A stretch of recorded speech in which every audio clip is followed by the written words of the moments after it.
Siap-siap kita sesi tanya jawab nih, B. Udah siap pertanyaan belum nih teman-teman nih? Sudah ada satu pertanyaan masuk, Ustaz. Oh, udah ada pertanyaan masuk. Oke, boleh, silakan. Yang lain mungkin kalau ada yang ingin mau nanya silakan ditulis. Ditulis atau saja ya. Lewat itu nggak biasanya? Online gitu nanya? Enggak. Online nggak siap kita. Belum dikasih tahu. Tulisan aja deh. Kalau ada biasanya dikasih tahu. Ini pertanyaannya ada. Oke. Kenapa? Masih sampai jam 10 sesi tanya jawab. Oke, siap. Nanti 10 siap. menit closing. Siap. Pertanyaan pertama ini dari nggak ada namanya. Ini menanyakan tentang ILC kemarin. Assalamualaikum Ustaz, mengenai ILC kemarin bolehkah di-share di sini alasan apa HRS dicekal? Jazakallah khairan. Nah, tuh B, bagus B pertanyaan B. Alasan apa? Demi Allah tidak mungkin saya menceritakan hal yang saya berjanji pada Habib Rizik untuk tidak menceritakan pada siapapun. Ya, kita kalau gitu aneh yang cerita aja B. Oke, saya cerita ya. Karena saya pernah ketemu dengan beliau. Waktu itu saya dengan beliau tuh ya hanya dibatasi layar kaca waktu itu kan. Saya di sini, beliau di channel YouTube.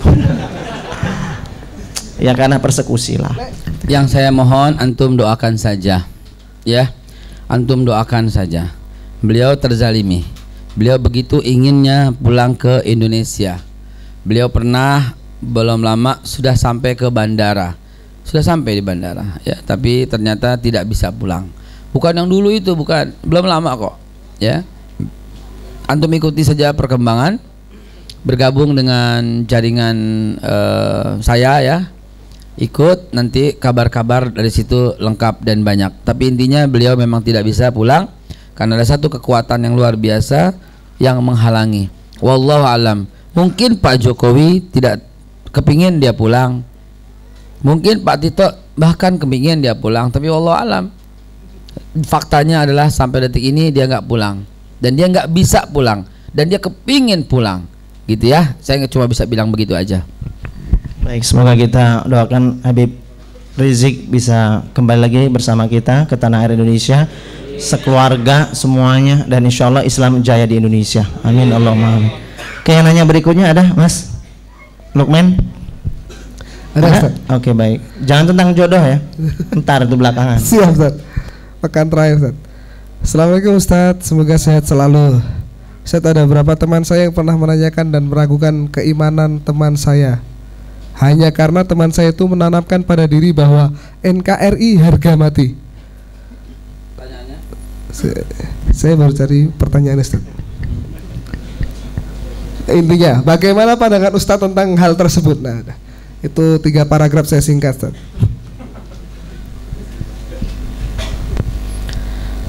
Nah, gini, pendiri negara ini, the founding father negara ini, itu membuat negara ini menjadi negara kesatuan Republik Indonesia. Dan bila mana ada orang yang tidak ingin negara kesatuan Republik Indonesia, boleh silahkan, jangan tinggal di sini. Jangan main-main soal itu, Mas. Jangan tinggal di sini. Kenapa? Pendiri negara ini, para pemangku jabatan, ya, dan semua keturunan-keturunan pahlawan-pahlawannya begitu maunya. Ente nggak mau, jangan tinggal di sini, gitu aja. Sama dengan Saudi Arabia, itu yang punya keluarga Saud, gitu loh. Ya keturunan semua keluarganya. Kalau ada yang berontak ditumpas, gitu. Namun bagi kita yang sadar dengan kehidupan ini, NKRI saja kurang. Kenapa kurang? Karena ketika dikubur, kalau lu tetap jawab NKRI, ditanya sama Munkar Nakir, man robuka, NKRI harga mati, digampar lo. Paham? Paham? Jadi NKRI harga mati masih koma. Agar selamat dunia, NKRI harga mati di Indonesia. Dan jangan lupa kita punya tanah air yang kedua dan merupakan paling utama dan abadi sepanjang masa, yaitu tanah air akhirat. Dialah ruh bumi ini, tanah air badan ini adalah di Indonesia. Karena itu tanah air kita pertama adalah Indonesia. Maka itu NKRI harga mati, Al-Quran harga mati, hadis Nabi harga mati, cinta sahabat harga mati, cinta ulama harga mati. 4 yang harga mati. Hadisnya, taraktu fikum amraini lan tadillu ma tamassaktum bihima, kitabullah wa sunnatan nabi wa alaikum bi sunnati wa sunnatan khulafar rasyidin al-mahdiyyin al ulama warasatul anbiya. 4 yang harga mati. 5 dengan NKRI. Urutannya kita buat Allah, ya. Urutannya itu Al-Quran harga mati, hadis Nabi harga mati, cinta sahabat harga mati, cinta ulama harga mati, NKRI harga mati. Begitu jawaban dari saya. Jelas? Alhamdulillah. Satu lagi Ustaz.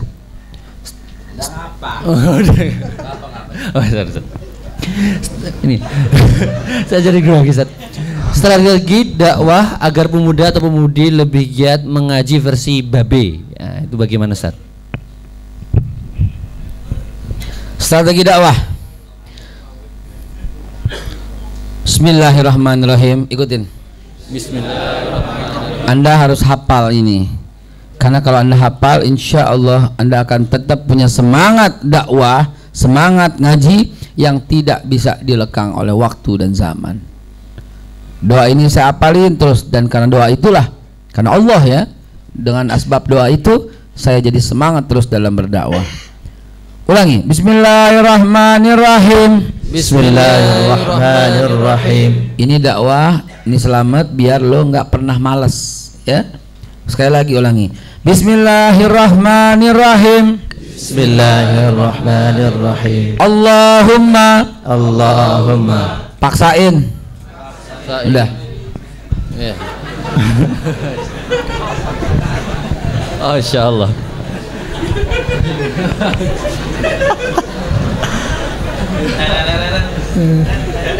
Memakai kacamata. Lu mesti paksain. Kalau udah kayak gitu, malas bangun, paksain. Lu nggak bisa bangun subuh. Lu minum 2 botol sebelum tidur. Gue jamin jam 3 lo bocor. Kecuali kalau lo punya penyakit ginjal bermasalah, kembung di kaki. Ya, tapi kalau ginjal lo masih bagus, lo minum 2 botol, jam 2, jam 3 lo ngocor. Karena itu pasti lo bergegas ke kamar mandi, dan lo kencing, lo udah tanggung di kamar mandi kan, lo wudhu, lo tahajud, bentar lagi azan, lo sembahyang ke masjid. Itu cara maksain bangun subuh. 2, cara maksain sholat. Ikutin waktu itu. Dulu saya pernah bersumpah, demi Allah, kalau saya meninggalkan sholat sekali saja secara sengaja, maka pada saat itu saya mati konyol dalam kondisi terhina. Berani lo doa gitu? Ulangi, ayo. Nggak maksa namanya. Beneran lo? Lo kira gue main-main? Hah? Lo kira gue main-main? Man taraka shalah muta'ammidan faqad kafara jiharan. Rawahul Baihaqi. Siapa yang meninggalkan salat muta'ammidan dengan sengaja, faqad kafara jiharan. Fi'il madhi itu, taukid itu. Maka sungguh telah kafir secara terang-terangan. Siapa yang meremehkan salat, maka Allah berikan 15 siksaan. 6 di dunia, 3 ketika mati, 3 ketika kubur, 3 ketika berjumpa dengan Allah Subhanahu wa taala. 6 di dunia, 1 dicabut keberkahan dari umurnya. 2 tidak mendapat bagian doa orang-orang yang soleh. 3 dicabut keberkahan dari rezeki dan keluarganya. 4 dihapus tanda-tanda orang soleh dari wajahnya. 5 tidak diterima doanya sedikit pun. 6 hapus semua amalan-amalannya, haba'am mansura. 6 itu di dunia bagi orang yang meninggalkan sholat dengan sengaja. 3 ketika mati. 1 matinya dalam kondisi sangat hina, sangat malu, sangat tercela, di WC, di mana lagi buang air, di tempat pelacuran, lagi mabok, lagi sakau dan sebagainya. 2 matinya dalam keadaan sangat haus. Kata Nabi, apabila diberikan air satu laut pun nggak akan sanggup untuk menghilangkan dahaganya. 3, matinya dalam kondisi sangat terhina, sangat lapar, lagi telanjang dia mati sehingga auratnya dilihat oleh semua orang. Itu khusus siksaan bagi orang yang melanggar sholat. 3, ketika masuk kubur, pertama Allah jadikan bawah apinya tuh bara sehingga dia dilihat oleh kuda, oleh kucing, dia sedang bergelimang-bergelimang. Kenapa? Karena dia sangat sakit dan pedihnya. Bawahnya itu dikasih bara oleh Allah Subhanahu wa taala. 2, ketika tanah mulai ditimbun, tanah itu meretak dan menggencet dan sehingga tulang-tulangnya bersentuhan yang sanggup didengar oleh ringkikan kuda kalau dia melewat di atas kuburan. 3, dikasih teman oleh Allah namanya Sujaul Aqra. Sujaul Aqra adalah jenis ular yang besar. Ularnya itu bertangan seperti naga. Di tangannya ada palu gada. Setiap azan subuh digebukin sampai habis azannya. Setiap zuhur digebukin dengan gada yang bersih dengan duri. Dan terus menerus setiap azan sampai dengan isya digebukin terus. Dan itu berlangsung di alam barzah sampai dengan hari kiamat. Udah 12 itu. 3, ketika dibangkitkan. Pertama, dibangkitkan oleh Allah, dikasih kitab dari kiri sehingga semua amal-amalnya haba'an mansura, tak ada yang diterima satupun. 2, ini yang paling ngeri. Oh, yang terakhir yang paling ngeri ya. Kasih bu. 2, dia melihat jembatan Siratal Mustaqim itu seperti pedang. Tajamnya itu seperti pedang sehingga begitu dia jalan bukan boro-boro jalan, tapi kakinya malah terbelah 2 dengan tajamnya jembatan Siratal Mustaqim. Dan nyemplung ke dalam neraka yang panas Jahannam itu dengan kondisi sangat hina, terbelah 2, tapi la yamutu fiha wala yahya, enggak mati enggak hidup. Terakhir yang ke-15, Allah memandangnya dengan penuh kemurkaan ketika ditimbang dengan timbangan ya al-hisab. Dan ketika ditimbang Allah memandangnya dengan kemurkaan, itu berlecetanlah daging-daging di pipi dan di badannya sehingga dia ditimbang dalam kondisi tengkorak yang hilang semua dagingnya tapi hidup. Kenapa? Karena la yamutu fiha wala yahya, enggak hidup tapi enggak mati. Dibilang hidup tinggal tengkorak dengan jantung dan ginjalnya yang beleleran. Dibilang mati, dia hidup, dia bisa berbicara dengan mulut yang tanpa lidah. Na'udzubillah summa na'udzubillah. Itu khusus buat orang. Nah begitu, lu sumpah dong sehingga lu nggak meninggalkan sholat sekalipun. Ayo, demi Allah, saya tidak akan meninggalkan sholat dengan sengaja. Dah cukup. Nggak akan meninggalkan, demi Allah nggak akan meninggalkan sholat dengan sengaja. Itu sumpah bagimu. Ya, mudah-mudahan antum bisa memahaminya. Subhanakallahumma wa bihamdika asyhadu an la ilaha illa anta astaghfiruka wa atubu ilaik. Saya serahkan lagi kepada antum. Oke. Udah ya, cukup ya. Babi udah capek kayak ini. Oke, baik teman-teman semua dirahmati Allah, dicintai Allah Subhanahu wa taala. Itulah pembahasan kajian kita, Masya Allah, dari Babe. Mudah-mudahan kita habis ini bisa berubah, tambah baik lagi. Buat Babe, makasih Be ya